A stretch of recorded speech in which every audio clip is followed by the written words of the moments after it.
Ramakrishna Hari Mauli green harvest प्रस्तुत Vithu Mauli co powered by JSPM university special partner सॉफ्टवॅक आषाढी वारीच्या या विशेष विठू माऊली या कार्यक्रमात मी सुमित शंकर सावंत आपल्या सगळ्यांचं स्वागत करतो। सध्या सर्वांचा आवडीचा सूर असलेला विठू माऊलीचा गजर आसमंतात दुमदुमतोय। विठ्ठलाला भेटण्याची ओढ आता अधिक गहिरी झाली आहे, तर माऊली चला जाऊयात आपण थेट वारीमध्ये।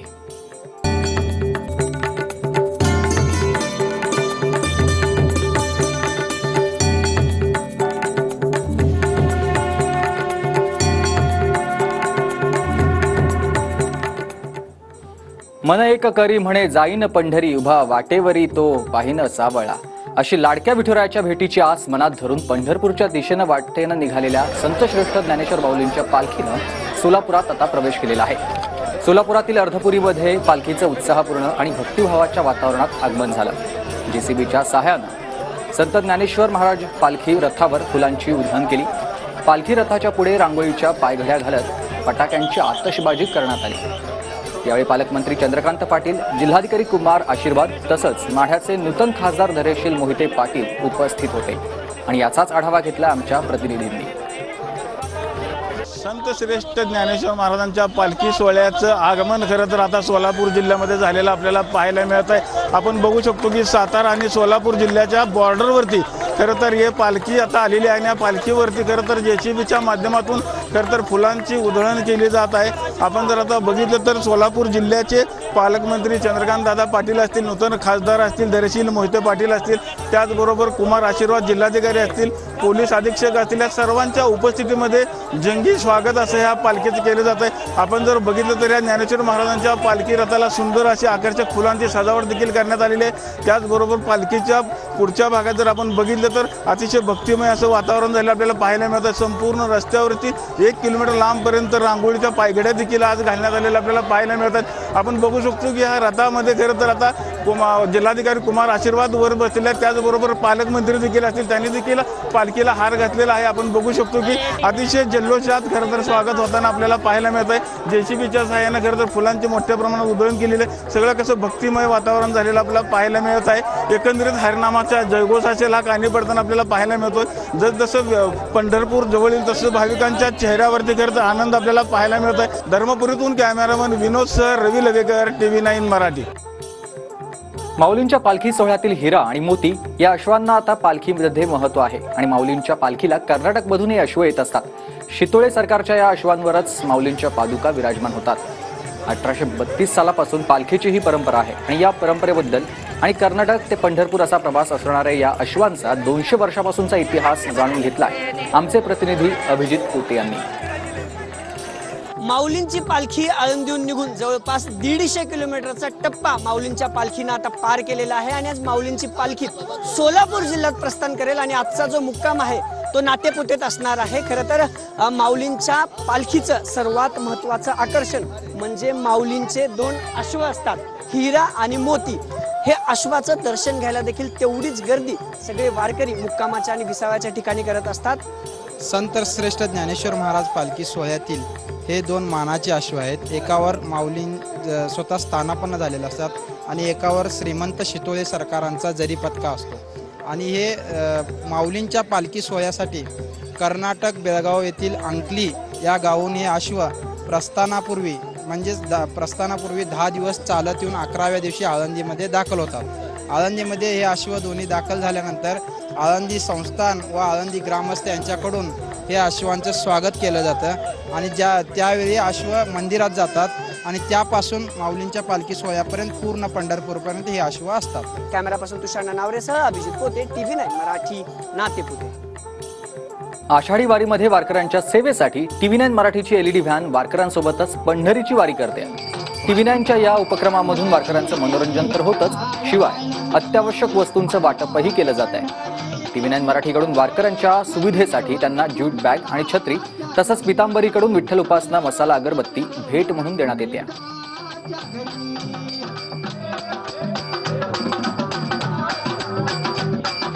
TV9 संगे गीत गाऊया विठू माऊलीचं। बोला पंढरीनाथ भगवान की। माऊलीला विनंती आहे, ही छत्री आपण उघडा। TV9च्या वतीनं छोटीशी भेट आहे। बोला पुंडलिक वरदे हरी विठ्ठल श्री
माऊलींच्या पालखीत पुण्यातील अनोखी दिंडी पाहायला मिळाली आणि या दिंडीमध्ये सहभागी कुणी पेशानं वकील, कुणी महानगरपालिकेत कामाला, तर कुणी IT इंजिनियर आहे.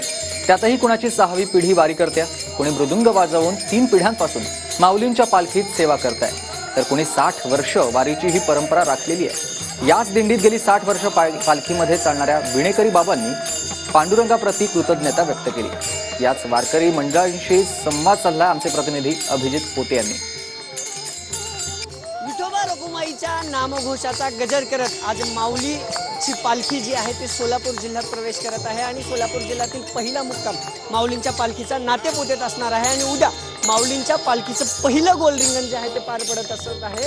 थोड्याच वेळात सातारा जिल्हा ओलांडून माऊलींची पालखी सोलापूर जिल्ह्यात येईल आणि ज्या वारीच्या पुढच्या दिंड्या वारकरी आहेत माऊलींच्या पालखीतल्या त्या आता सोलापूर जिल्ह्यात यायला सुरुवात झालेली आहे. धर्मापुरी बंगला जिथं माऊलींच्या पालखीचा विसावा असतो तिथं मी आतो आहे आणि ज्ञानबा तुकारामच्या जयघोषानं हा सगळा परिसर दुमदुमलेला पाहायला मिळतो. काय करतो तू, प्रोफेशन काय तुझं? कामाला आहे, पालिकेमध्ये कामाला आहे. तिकडे सुट्टी घेऊन मग 15-16 दिवस इकडे वारीला येतो.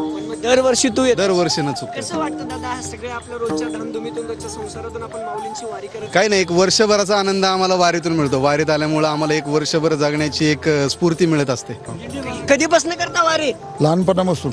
बर, हे परंपरेनुसार विणेकरी आहात, ही विणा वगैरे घेऊन वारीत येतात, दम धाप काय लागत नाही तब्येत वगैरे? नाही 6वी पिढी आहे माझी. बर 6वी पिढी. हो.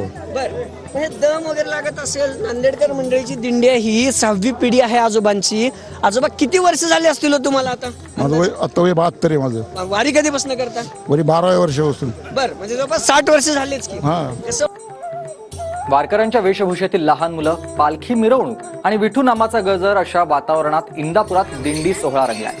कळंबच्या जिल्हा परिषद शाळेतील चिमुकल्यांच्या या दिंडी सोहळ्यानं सर्वांचंच लक्ष वेधलंय. विठ्ठल रखुमाई, संत ज्ञानेश्वर, संत तुकाराम आणि अन्य संतांच्या वेशभूषा केलेले विद्यार्थी मुख्य आकर्षण ठरले. तर या बाल वारकरी दिंडी सोहळ्याचं वारकऱ्यांनी ठिकठिकाणी स्वागत केलंय. शाळेचे शिक्षक, गावातील महिला आणि ग्रामस्थांनीही या दिंडीमध्ये सहभाग घेतला.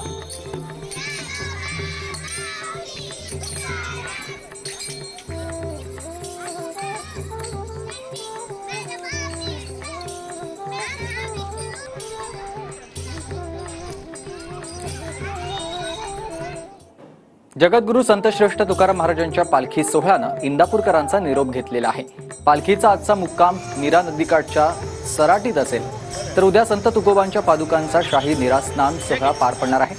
संत तुकाराम महाराजांची पालखी नीरा नदी ओलांडून जाते तेव्हा तिच्या काठावर त्यांच्या पादुकांना स्नान घातलं जातं आणि त्यानंतर सोलापूर जिल्ह्यातील तुकोबारायांच्या पालखीचा हा प्रवेश होतो.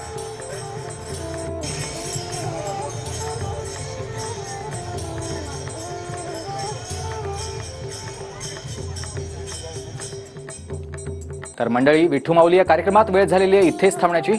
नमस्कार.